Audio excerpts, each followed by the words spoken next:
60 ವರ್ಷಗಳ ನಂತರ ಆರೋಗ್ಯವಾಗಿ, ಸ್ವತಂತ್ರವಾಗಿ ಮತ್ತು ಸಂತೋಷವಾಗಿ ಬದುಕಲು 20 ಸುವರ್ಣ ಅಭ್ಯಾಸಗಳು.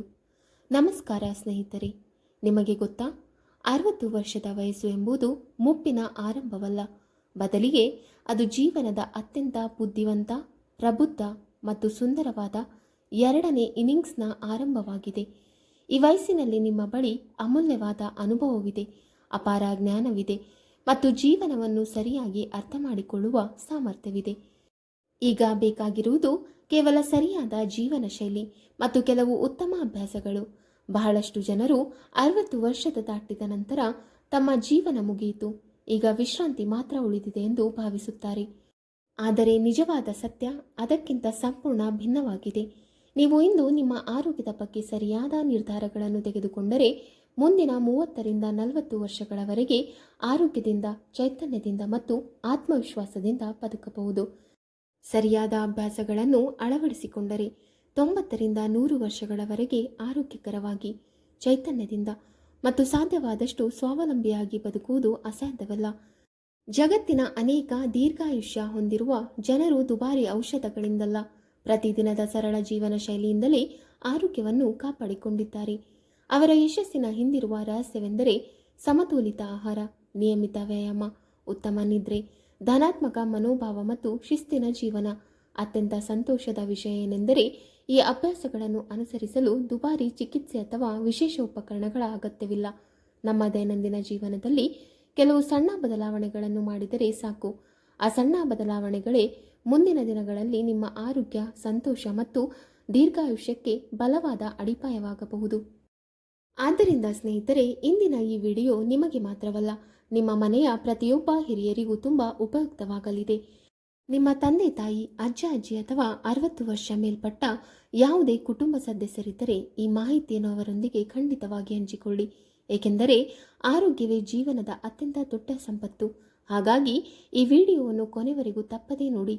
ಕೊನೆಯಲ್ಲಿ ಹೇಳುವ ಕೆಲವು ವಿಶೇಷ ಅಭ್ಯಾಸಗಳು ನಿಮ್ಮ ಜೀವನದ ದೃಷ್ಟಿಕೋನವನ್ನೇ ಬದಲಾಯಿಸಬಹುದು.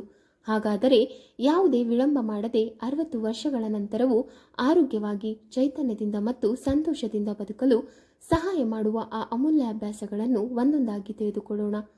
ಮೊದಲನೆಯ ಅಭ್ಯಾಸ ಬಂದು ಕಡಿಮೆ ತಿನ್ನಿ, ಆದರೆ ಸರಿಯಾದ ಆಹಾರ ಸೇವಿಸಿ. 60 ವರ್ಷದ ನಂತರ ದೇಹಕ್ಕೆ ಹೆಚ್ಚು ಆಹಾರ ಬೇಕಾಗುವುದಿಲ್ಲ, ಆದರೆ ಉತ್ತಮ ಗುಣಮಟ್ಟದ ಪೌಷ್ಟಿಕಾಂಶ ಅಗತ್ಯ. ನಿಮ್ಮ ಆಹಾರದಲ್ಲಿ ಬೇಳೆ, ಪನೀರ್, ಸೋಯಾಬೀನ್, ಮೊಟ್ಟೆ, ಹಾಲು, ಮೊಸರು, ಹಸಿರು ಸೊಪ್ಪುಗಳು, ಹಣ್ಣುಗಳು ಮತ್ತು ಒಣಕಾಯಿಗಳನ್ನು ಸೇರಿಸಿ. ಇವು ದೇಹಕ್ಕೆ ಅಗತ್ಯವಾದ ಪ್ರೋಟೀನ್, ವಿಟಮಿನ್ ಮತ್ತು ಖನಿಜಾಂಶಗಳನ್ನು ಒದಗಿಸುತ್ತವೆ.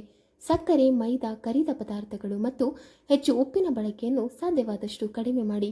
ನೇರಳೆ ಹಣ್ಣು, ಪಾಲಕ್, ಬಾದಾಮಿ, ಅಕ್ರೋಟ್ ಮೊದಲಾದ ಆಂಟಿಆಕ್ಸಿಡೆಂಟ್ ಯುಕ್ತ ಆಹಾರಗಳು ದೇಹದ ಕೋಶಗಳನ್ನು ರಕ್ಷಿಸಲು ಸಹಾಯ ಮಾಡುತ್ತದೆ.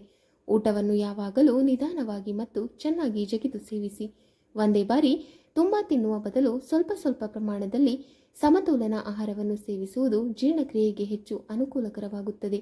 ಸಾಧ್ಯವಾದಷ್ಟು ಮನೆಯಲ್ಲೇ ತಯಾರಿಸಿದ ತಾಜಾ ಆಹಾರವನ್ನು ಸೇವಿಸಿ ಮತ್ತು ಪ್ಯಾಕೆಟ್ ಆಹಾರ, ತಂಪು ಪಾನೀಯಗಳು ಹಾಗೂ ಅತಿಯಾದ ಸಂಸ್ಕರಿಸಿದ ಆಹಾರಗಳಿಂದ ದೂರವಿರಿ. ವಯಸ್ಸು ಹೆಚ್ಚಾದಂತೆ ಸ್ನಾಯುಗಳ ಬಲವನ್ನು ಕಾಪಾಡಿಕೊಳ್ಳಲು ಸಾಕಷ್ಟು ಪ್ರೋಟೀನ್ ಸೇವಿಸುವುದು ಬಹಳ ಮುಖ್ಯ. ಆದ್ದರಿಂದ ಪ್ರತಿಯೊಂದು ಊಟದಲ್ಲೂ ಪ್ರೋಟೀನ್ ಇರುವ ಆಹಾರವನ್ನು ಸೇರಿಸಲು ಪ್ರಯತ್ನಿಸಿ. ಜೊತೆಗೆ ಹಣ್ಣುಗಳು ಮತ್ತು ತರಕಾರಿಗಳನ್ನು ಪ್ರತಿದಿನ ಸೇವಿಸುವುದರಿಂದ ದೇಹಕ್ಕೆ ಅಗತ್ಯವಾದ ನಾರಿನಾಂಶ ದೊರೆಯುತ್ತದೆ.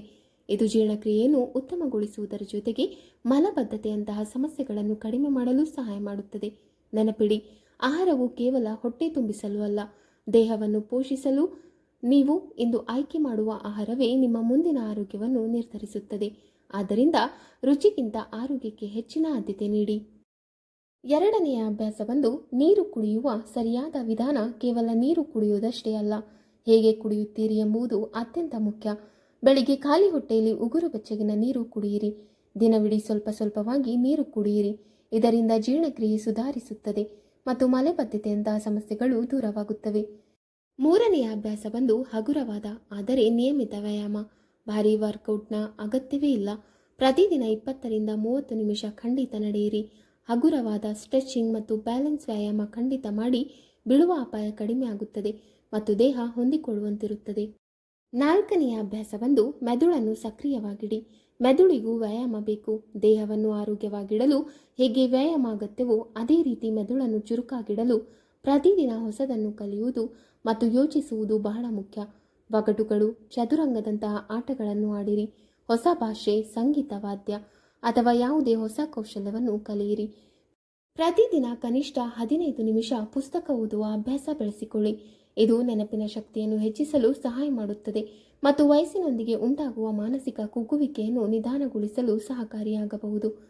ಅದರ ಜೊತೆಗೆ ಕುಟುಂಬದವರೊಂದಿಗೆ ಚರ್ಚೆ ಮಾಡುವುದು, ಹಳೆಯ ನೆನಪುಗಳನ್ನು ಹಂಚಿಕೊಳ್ಳುವುದು, ಹೊಸ ವಿಷಯಗಳ ಬಗ್ಗೆ ತಿಳಿದುಕೊಳ್ಳುವುದು ಮತ್ತು ಪ್ರತಿದಿನ ಸ್ವಲ್ಪ ಸಮಯ ಏಕಾಗ್ರತೆಯಿಂದ ಓದುವುದು ಅಥವಾ ಬರೆಯುವುದು ಕೂಡ ಮೆದುಳಿಗೆ ಉತ್ತಮ ವ್ಯಾಯಾಮವಾಗುತ್ತದೆ. ಹೊಸದನ್ನು ಕಲಿಯಲು ವಯಸ್ಸು ಎಂದಿಗೂ ಅಡ್ಡಿಯಾಗುವುದಿಲ್ಲ. ನಿಮ್ಮ ಮೆದುಳು ಎಷ್ಟು ಸಕ್ರಿಯವಾಗಿರುತ್ತದೆಯೋ ಅಷ್ಟೇ ನಿಮ್ಮ ಆತ್ಮವಿಶ್ವಾಸ, ನೆನಪಿನ ಶಕ್ತಿ ಮತ್ತು ಜೀವನದ ಉತ್ಸಾಹವೂ ಹೆಚ್ಚಾಗುತ್ತದೆ. 5ನೆಯ ಅಭ್ಯಾಸ ಬಂದು ಗಾಢ ನಿದ್ರೆಯ ಮಹತ್ವ. ನಿದ್ರೆ ಎಂದರೆ ದೇಹದ ನೈಸರ್ಗಿಕ ರಿಪೇರಿಂಗ್ ಸಮಯ. ದಿನವಿಡೀ ಕೆಲಸ ಮಾಡಿದ ನಂತರ ದೇಹ ಮತ್ತು ಮೆದುಳು ವಿಶ್ರಾಂತಿ ಪಡೆಯುವ ಸಮಯವೇ ಉತ್ತಮ ನಿದ್ರೆ. ರಾತ್ರಿ ಸಾಧ್ಯವಾದಷ್ಟು ಬೇಗ, ಸುಮಾರು 10 ಗಂಟೆಯೊಳಗೆ ಮಲಗುವ ಅಭ್ಯಾಸ ಬೆಳೆಸಿಕೊಳ್ಳಿ. ಮಲಗುವ ಮೊದಲು ಕೈ, ಕಾಲು ಅಥವಾ ಪಾದಗಳಿಗೆ ಹಗುರವಾಗಿ ಮಸಾಜ್ ಮಾಡಿಕೊಂಡರೆ ದೇಹಕ್ಕೆ ವಿಶ್ರಾಂತಿ ಸಿಗಬಹುದು. ಮೊಬೈಲ್ ಅಥವಾ ಟಿವಿ ನೋಡುವುದನ್ನು ಮಲಗುವ 1 ಗಂಟೆ ಮೊದಲು ಕಡಿಮೆ ಮಾಡಿ. ಮಲಗುವ ಕೋಣೆಯನ್ನು ಶಾಂತ ಮತ್ತು ಆರಾಮದಾಯಕವಾಗಿರಿಸಿ. ಇಂತಹ ಸಣ್ಣ ಅಭ್ಯಾಸಗಳು ಉತ್ತಮ ನಿದ್ರೆಗೆ ಸಹಾಯ ಮಾಡುತ್ತವೆ. ಉತ್ತಮ ನಿದ್ರೆ ಬಂದರೆ ಮುಂದಿನ ದಿನವೂ ದೇಹ ಮತ್ತು ಮನಸ್ಸು ಉತ್ಸಾಹದಿಂದ ಕೆಲಸ ಮಾಡುತ್ತದೆ. ರೋಗ ನಿರೋಧಕ ಶಕ್ತಿ ಉತ್ತಮವಾಗಿರುತ್ತದೆ, ಮನಸ್ಸು ಶಾಂತವಾಗಿರುತ್ತದೆ ಮತ್ತು ಆಯಾಸವು ಕಡಿಮೆಯಾಗುತ್ತದೆ. ಆದ್ದರಿಂದ ಉತ್ತಮ ಆಹಾರ ಮತ್ತು ವ್ಯಾಯಾಮದಷ್ಟೇ ಉತ್ತಮ ನಿದ್ರೆಯು ಆರೋಗ್ಯಕರ ಹಾಗೂ ದೀರ್ಘಾಯುಷ್ಯದ ಜೀವನಕ್ಕೆ ಅಗತ್ಯವಾಗಿದೆ. 6ನೆಯ ಅಭ್ಯಾಸ ಬಂದು ಸಾಮಾಜಿಕ ಸಂಬಂಧಗಳನ್ನು ಕಾಪಾಡಿಕೊಳ್ಳಿ. ಒಂಟಿತನವು ವಯಸ್ಸಾದವರಲ್ಲಿ ದೊಡ್ಡ ಸಮಸ್ಯೆ ಆಗಬಹುದು. ಸ್ನೇಹಿತರೊಂದಿಗೆ ಮಾತನಾಡಿ, ಕುಟುಂಬದವರೊಂದಿಗೆ ಸಮಯ ಕಳೆಯಿರಿ, ಮೊಮ್ಮಕ್ಕಳ ಜೊತೆ ಆಟವಾಡಿ ಮತ್ತು ನೆರೆಹೊರೆಯವರೊಂದಿಗೆ ಬೆರೆಯಿರಿ. ನಗುವುದು ಮತ್ತು ಇತರರೊಂದಿಗೆ ಬೆರೆಯುವುದು ಮಾನಸಿಕ ಆರೋಗ್ಯಕ್ಕೂ ಬಹಳ ಮುಖ್ಯ. ನಗು ನಿಜವಾಗಿಯೂ ಅತ್ಯಂತ ಅಗ್ಗದ ಮತ್ತು ಪರಿಣಾಮಕಾರಿ ಔಷಧಗಳಲ್ಲಿ ಒಂದಾಗಿದೆ. 7ನೆಯ ಅಭ್ಯಾಸ ಬಂದು ಪ್ರಕೃತಿಯೊಂದಿಗೆ ಸಂಪರ್ಕದಲ್ಲಿರಿ. ಪ್ರತಿದಿನ 10 ರಿಂದ 15 ನಿಮಿಷ ಪ್ರಕೃತಿಯ ನಡುವೆ ಸಮಯ ಕಳೆಯಿರಿ. ಹುಲ್ಲಿನ ಮೇಲೆ ಬರಿಗಾಲಿನಲ್ಲಿ ನಡೆಯಿರಿ, ತೋಟಗಾರಿಕೆ ಮಾಡಿ ಅಥವಾ ಗಿಡಗಳನ್ನು ನೆಡಿ. ಹಸಿರು ಪರಿಸರ ಮನಸ್ಸಿಗೆ ಶಾಂತಿಯನ್ನು ನೀಡುತ್ತದೆ ಮತ್ತು ಒತ್ತಡವನ್ನು ಕಡಿಮೆ ಮಾಡಲು ಸಹಾಯ ಮಾಡುತ್ತದೆ. ಅಭ್ಯಾಸ ಸಂಖ್ಯೆ 8 ಬಂದು ನಿಯಮಿತ ಆರೋಗ್ಯ ತಪಾಸಣೆ. ರಕ್ತದೊತ್ತಡ, ರಕ್ತದಲ್ಲಿನ ಸಕ್ಕರೆ, ತೂಕ ಮತ್ತು ಅಗತ್ಯವಿರುವ ಇತರ ಆರೋಗ್ಯ ಪರೀಕ್ಷೆಗಳನ್ನು ಸಮಯಕ್ಕೆ ಸರಿಯಾಗಿ ಮಾಡಿಸಿಕೊಳ್ಳಿ. ದೇಹ ನೀಡುವ ಸಣ್ಣ ಸೂಚನೆಗಳನ್ನು ನಿರ್ಲಕ್ಷಿಸಬೇಡಿ. ಅನೇಕ ದೊಡ್ಡ ಕಾಯಿಲೆಗಳು ಆರಂಭದಲ್ಲಿ ಪತ್ತೆಯಾದರೆ ಚಿಕಿತ್ಸೆ ಸುಲಭವಾಗುತ್ತದೆ. ಈಗ ಸ್ನೇಹಿತರೆ, ಜೀವನವನ್ನೇ ಬದಲಾಯಿಸುವ ಕೆಲವು ವಿಶೇಷ ಅಭ್ಯಾಸಗಳನ್ನು ತೆಗೆದುಕೊಳ್ಳೋಣ. ಅಭ್ಯಾಸ ಸಂಖ್ಯೆ 9 ಮೌನದ ಶಕ್ತಿ. ಪ್ರತಿದಿನ ಕನಿಷ್ಠ 30 ರಿಂದ 60 ನಿಮಿಷ ಶಾಂತವಾಗಿ ಕುಳಿತುಕೊಳ್ಳಿ. ಧ್ಯಾನ, ಪ್ರಾರ್ಥನೆ ಅಥವಾ ಮೌನವಾಗಿ ಉಸಿರಾಟದ ಮೇಲೆ ಗಮನ ಕೊಡುವುದರಿಂದ ಮನಸ್ಸಿಗೆ ನೆಮ್ಮದಿ ಸಿಗುತ್ತದೆ ಮತ್ತು ಒತ್ತಡ ಕೂಡ ಕಡಿಮೆ ಆಗುತ್ತದೆ. 10ನೆಯ ಅಭ್ಯಾಸ ಬಂದು ಬೆಳಗಿನ ಸೂರ್ಯನ ಬೆಳಕು. ಬೆಳಗ್ಗೆ ಮೃದುವಾದ ಸೂರ್ಯನ ಬೆಳಕಿನಲ್ಲಿ ಕೆಲವು ನಿಮಿಷ ಸಮಯ ಕಳೆಯಿರಿ. ಇದು ದೇಹದ ಜೈವಿಕ ಗಡಿಯಾರವನ್ನು ಸಮತೋಲನದಲ್ಲಿಡಲು ಸಹಾಯ ಮಾಡುತ್ತದೆ. ಆದರೆ ನೇರವಾಗಿ ಸೂರ್ಯನನ್ನು ನೋಡುವುದು ತಪ್ಪಿಸಿ. ಅಭ್ಯಾಸ ಸಂಖ್ಯೆ 11 ಬಂದು ದೇಸಿ ಪಾತ್ರೆಗಳ ಬಳಕೆ. ಮಣ್ಣಿನ, ಕಬ್ಬಿಣದ ಅಥವಾ ತಾಮ್ರದ ಪಾತ್ರೆಗಳನ್ನು ಬಳಸುವ ಸಂಪ್ರದಾಯವನ್ನು ಸಾಧ್ಯವಾದರೆ ಮುಂದುವರಿಸಿ. ಇವು ಕೆಲವು ಅಡುಗೆ ಪದ್ಧತಿಗಳಲ್ಲಿ ಉಪಯುಕ್ತವಾಗಿರಬಹುದು, ಆದರೆ ಸ್ವಚ್ಛತೆ ಮತ್ತು ಸರಿಯಾದ ನಿರ್ವಹಣೆ ಬಹಳ ಮುಖ್ಯ. ಅಭ್ಯಾಸ ಸಂಖ್ಯೆ 12 ಬಂದು ಕೈ ಮತ್ತು ಪಾದಗಳಿಗೆ ಮಸಾಜ್. ಮಲಗುವ ಮೊದಲು 5 ರಿಂದ 7 ನಿಮಿಷ ನಿಮ್ಮ ಅಂಗೈ ಮತ್ತು ಪಾದಗಳನ್ನು ಹಗುರವಾಗಿ ಉಜ್ಜಿಕೊಳ್ಳಿ. ಇದರಿಂದ ವಿಶ್ರಾಂತಿಯ ಅನುಭವ ಸಿಗಬಹುದು ಮತ್ತು ದಿನದ ಆಯಾಸ ಕೂಡ ಕಡಿಮೆ ಆಗಬಹುದು. ಇಡೀ ದಿನ ನಮ್ಮ ಕೈ ಮತ್ತು ಕಾಲುಗಳು ನಿರಂತರವಾಗಿ ಕೆಲಸ ಮಾಡುತ್ತಿರುತ್ತವೆ. ಆದ್ದರಿಂದ ರಾತ್ರಿ ಮಲಗುವ ಮೊದಲು ಸ್ವಲ್ಪ ಸಮಯ ಅವುಗಳಿಗೆ ಮಸಾಜ್ ಮಾಡಿದರೆ ಸ್ನಾಯುಗಳ ಬಿಗಿತ ಕಡಿಮೆ ಆಗಲು ಸಹಾಯವಾಗುತ್ತದೆ ಮತ್ತು ದೇಹಕ್ಕೆ ಆರಾಮದಾಯಕ ಅನುಭವ ದೊರೆಯಬಹುದು.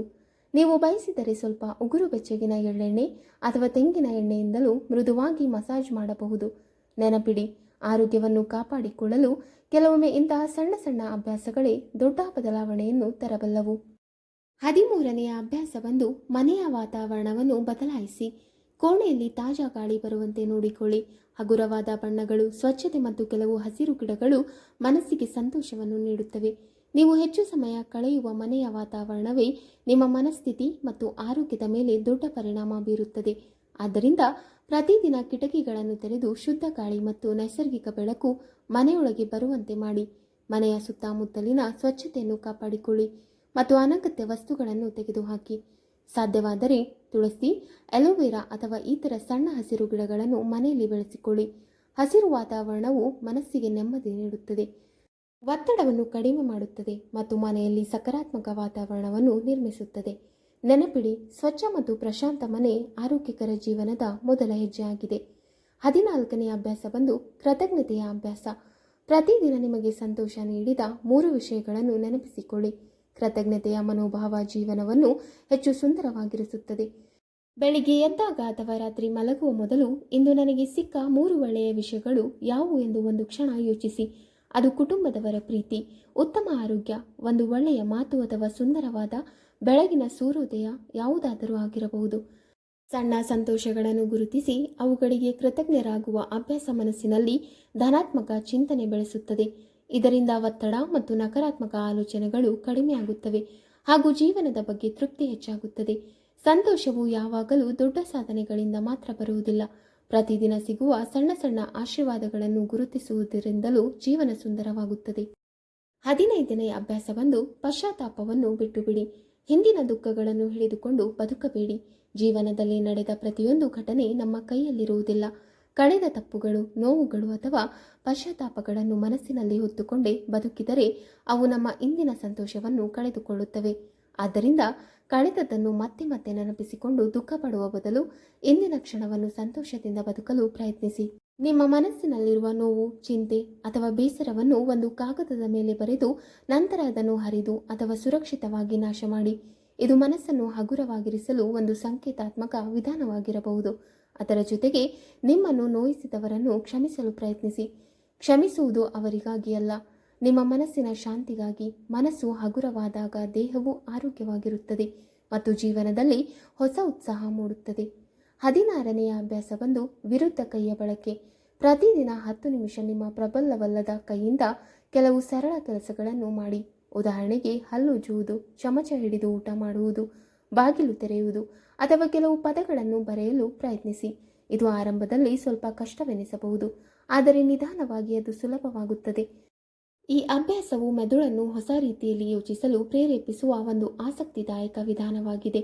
ಹೊಸ ಕೌಶಲ್ಯಗಳನ್ನು ಪ್ರಯತ್ನಿಸುವುದರಿಂದ ಏಕಾಗ್ರತೆ ಹೆಚ್ಚಿಸಬಹುದು ಮತ್ತು ಮೆದುಳು ಹೆಚ್ಚು ಚುರುಕಾಗಿ ಕಾರ್ಯನಿರ್ವಹಿಸಲು ಉತ್ತೇಜನ ದೊರೆಯಬಹುದು. ಪ್ರತಿದಿನ ಕೇವಲ 10 ನಿಮಿಷ ಈ ಅಭ್ಯಾಸವನ್ನು ಮಾಡಿದರೂ ಅದು ನಿಮ್ಮ ದಿನಚರಿಯನ್ನು ಒಂದು ಹೊಸತನವನ್ನು ತರುತ್ತದೆ. ಹೊಸದನ್ನು ಕಲಿಯಲು ವಯಸ್ಸು ಎಂದಿಗೂ ಅಡ್ಡಿಯಾಗುವುದಿಲ್ಲ ಎಂಬುದನ್ನು ಸದಾ ನೆನಪಿಡಿ. 17ನೇ ಅಭ್ಯಾಸ ಬಂದು ಸ್ನಾನದ ಕೊನೆಯಲ್ಲಿ ತಂಪಾದ ನೀರು. ನಿಮ್ಮ ಆರೋಗ್ಯಕ್ಕೆ ಸೂಕ್ತವಾಗಿದ್ದರೆ ಮತ್ತು ವೈದ್ಯರು ತಡೆಯದಿದ್ದರೆ ಸ್ನಾನದ ಕೊನೆಯಲ್ಲಿ ಕೆಲ ಸೆಕೆಂಡುಗಳ ಕಾಲ ತಂಪಾದ ನೀರನ್ನು ಬಳಸಬಹುದು. ಇದರಿಂದ ದೇಹಕ್ಕೆ ತಾಜಾತನದ ಅನುಭವ ಸಿಗಬಹುದು ಮತ್ತು ಕೆಲವರಿಗೆ ಚೈತನ್ಯವು ಹೆಚ್ಚಿದಂತೆ ಅನಿಸಬಹುದು. ಆದರೆ ಇದನ್ನು ಯಾವಾಗಲೂ ನಿಧಾನವಾಗಿ ಆರಂಭಿಸಿ. ಮೊದಲ ದಿನವೇ ತುಂಬ ತಣ್ಣನೆಯ ನೀರನ್ನು ಬಳಸುವ ಅಗತ್ಯವಿಲ್ಲ. ಕೆಲವು ಸೆಕೆಂಡುಗಳ ಕಾಲ ಮಾತ್ರ ಬಳಸುವುದು ಸಾಕು. ದೇಹ ನಿಧಾನವಾಗಿ ಹೊಂದಿಕೊಂಡಂತೆ ಸಮಯವನ್ನು ಸ್ವಲ್ಪ ಹೆಚ್ಚಿಸಬಹುದು. ಆದರೆ ಹೃದಯದ ಸಮಸ್ಯೆ, ಅಧಿಕ ರಕ್ತದೊತ್ತಡ, ಅಸ್ತಮಾ ಅಥವಾ ಇತರ ಗಂಭೀರ ಆರೋಗ್ಯ ತೊಂದರೆಗಳಿದ್ದರೆ ಮೊದಲು ವೈದ್ಯರ ಸಲಹೆ ಪಡೆಯುವುದು ಉತ್ತಮ. ನಿಮ್ಮ ದೇಹದ ಸಂಕೇತಗಳನ್ನು ಗಮನಿಸಿ ಮತ್ತು ಯಾವುದೇ ಅಸ್ವಸ್ಥತೆ ಕಂಡುಬಂದರೆ ಈ ಅಭ್ಯಾಸಗಳನ್ನು ಮಾಡಬೇಡಿ. ಆರೋಗ್ಯಕ್ಕೆ ಸುರಕ್ಷತೆಯೇ ಮೊದಲ ಆದ್ಯತೆಯಾಗಿರಬೇಕು. 18ನೇ ಅಭ್ಯಾಸ ಬಂದು ಹೊಟ್ಟೆಯ 70% ತುಂಬುವ ನಿಯಮ. ಹಸಿವು ಸಂಪೂರ್ಣ ತಣಿಯುವ ಮುನ್ನವೇ ಊಟವನ್ನು ನಿಲ್ಲಿಸಿ. ಅತಿಯಾಗಿ ತಿನ್ನುವುದನ್ನು ತಪ್ಪಿಸುವುದು ಜೀರ್ಣಕ್ರಿಯೆಗೆ ಸಹಾಯ ಮಾಡುತ್ತದೆ ಮತ್ತು ದೇಹವನ್ನು ಹಗುರವಾಗಿರಿಸುತ್ತದೆ. ಊಟವನ್ನು ನಿಧಾನವಾಗಿ ಚೆನ್ನಾಗಿ ಜಗಿದು ಸೇವಿಸಿ. ಒಂದೇ ಬಾರಿ ಹೊಟ್ಟೆ ತುಂಬುವಷ್ಟು ತಿನ್ನುವ ಬದಲು ದೇಹಕ್ಕೆ ಅಗತ್ಯವಿರುವಷ್ಟು ಮಾತ್ರ ಆಹಾರವನ್ನು ಸೇವಿಸುವ ಅಭ್ಯಾಸ ಬೆಳೆಸಿಕೊಳ್ಳಿ. ಇದರಿಂದ ಜೀರ್ಣಾಂಗಗಳ ಮೇಲಿನ ಒತ್ತಡ ಕಡಿಮೆ ಆಗುತ್ತದೆ ಮತ್ತು ಊಟದ ನಂತರ ಆಗುವ ಆಯಾಸ ಅಥವಾ ಭಾರವಾದ ಅನುಭವವು ಕಡಿಮೆ ಆಗಬಹುದು. ಜಗತ್ತಿನಲ್ಲಿ ದೀರ್ಘಾಯುಷ್ಯ ಹೊಂದಿರುವ ಅನೇಕ ಜನರು ಈ ಅಭ್ಯಾಸವನ್ನು ತಮ್ಮ ಜೀವನದ ಒಂದು ಪ್ರಮುಖ ನಿಯಮವಾಗಿ ಪಾಲಿಸುತ್ತಾರೆ. ನೆನಪಿಡಿ, ಆರೋಗ್ಯಕರ ಜೀವನದ ರಹಸ್ಯ ಹೆಚ್ಚು ತಿನ್ನುವುದರಲ್ಲಿ ಇಲ್ಲ, ಸರಿಯಾದ ಪ್ರಮಾಣದಲ್ಲಿ ಮತ್ತು ಸಮತೋಲನವಾಗಿ ತಿನ್ನುವುದರಲ್ಲಿ ಇದೆ. ನೀವು ಇಂದು ಆಹಾರವನ್ನು ನಿಯಂತ್ರಿಸಿದರೆ ನಾಳೆ ನಿಮ್ಮ ಆರೋಗ್ಯ ನಿಮ್ಮನ್ನು ಕಾಪಾಡುತ್ತದೆ. 19ನೇ ಅಭ್ಯಾಸ ಬಂದು ಬೆಳಗಿನ ಸೂರ್ಯನ ಬೆಳಕನ್ನು ಪಡೆದುಕೊಳ್ಳಿ. ಪ್ರತಿದಿನ ಬೆಳಗ್ಗೆ 15 ರಿಂದ 20 ನಿಮಿಷ ಮೃದುವಾದ ಸೂರ್ಯನ ಬೆಳಕಿನಲ್ಲಿ ಸಮಯ ಕಳೆಯಿರಿ. ಬೆಳಕಿನ ಸೂರ್ಯನ ಕಿರಣಗಳು ದೇಹದಲ್ಲಿ ವಿಟಮಿನ್ ಡಿ ಉತ್ಪತ್ತಿಗೆ ಸಹಾಯ ಮಾಡುತ್ತವೆ. ಇದು ಮೂಳೆಗಳು ಮತ್ತು ಸ್ನಾಯುಗಳನ್ನು ಬಲವಾಗಿಡಲು ಮುಖ್ಯವಾಗಿದೆ. ಜೊತೆಗೆ ಬೆಳಗಿನ ತಾಜಾ ಗಾಳಿ ಮತ್ತು ಸೂರ್ಯನ ಬೆಳಕು ಮನಸ್ಸಿಗೆ ಉಲ್ಲಾಸವನ್ನು ನೀಡುತ್ತದೆ ಹಾಗೂ ದಿನವಿಡೀ ಚೈತನ್ಯದಿಂದ ಇರಲು ಸಹಾಯ ಮಾಡುತ್ತದೆ. ಆದರೆ ಮಧ್ಯಾಹ್ನದ ತೀವ್ರ ಬಿಸಿಲಿನಲ್ಲಿ ಹೆಚ್ಚು ಸಮಯ ನಿಲ್ಲುವುದನ್ನು ತಪ್ಪಿಸಿ. 20ನೆಯ ಅಭ್ಯಾಸವೊಂದು, ಪ್ರತಿದಿನ ಕುಟುಂಬದವರೊಂದಿಗೆ ಮಾತನಾಡಿ ಮತ್ತು ನಗಿರಿ. ಆರೋಗ್ಯ ಎಂದರೆ ಕೇವಲ ದೇಹದ ಆರೋಗ್ಯವಲ್ಲ, ಮನಸ್ಸಿನ ಆರೋಗ್ಯವು ಅಷ್ಟೇ ಮುಖ್ಯ. ಪ್ರತಿದಿನ ಸ್ವಲ್ಪ ಸಮಯ ಕುಟುಂಬದವರು, ಸ್ನೇಹಿತರು ಅಥವಾ ನೆರೆಹೊರೆಯವರೊಂದಿಗೆ ಮಾತನಾಡಿ. ನಿಮ್ಮ ಅನುಭವಗಳನ್ನು ಹಂಚಿಕೊಳ್ಳಿ. ಮಕ್ಕಳ ಮತ್ತು ಮೊಮ್ಮಕ್ಕಳೊಂದಿಗೆ ಸಮಯ ಕಳೆಯಿರಿ ಹಾಗೂ ಮನಸಾರೆ ನಗಿರಿ. ಒಳ್ಳೆಯ ಮಾತುಕತೆ ಮತ್ತು ನಗು ಒತ್ತಡವನ್ನು ಕಡಿಮೆ ಮಾಡುತ್ತದೆ, ಒಂಟಿತನದ ಭಾವನೆಯನ್ನು ದೂರ ಮಾಡುತ್ತದೆ ಮತ್ತು ಜೀವನದ ಮೇಲಿನ ಉತ್ಸಾಹವನ್ನು ಹೆಚ್ಚಿಸುತ್ತದೆ. ನೆನಪಿಡಿ, ಸಂತೋಷದಿಂದ ಇರುವ ಮನಸ್ಸೇ ಆರೋಗ್ಯಕರ ದೇಹದ ದೊಡ್ಡ ಶಕ್ತಿಯಾಗಿದೆ. ವೀಕ್ಷಕರೇ, ನಿಮಗೆ ಈ ಮಾಹಿತಿ ಇಷ್ಟವಾದಲ್ಲಿ ವಿಡಿಯೋಗೆ ಲೈಕ್ ಮಾಡಿ, ಶೇರ್ ಮಾಡಿ ಹಾಗೂ ಕಮೆಂಟ್ ಮಾಡಿ. ಇಂತಹ ಮುಂದಿನ ವಿಡಿಯೋಸ್ಗಳಿಗಾಗಿ ನಮ್ಮ ಚಾನಲನ್ನು ಸಬ್ಸ್ಕ್ರೈಬ್ ಮಾಡಿಕೊಳ್ಳಿ. ಧನ್ಯವಾದಗಳು.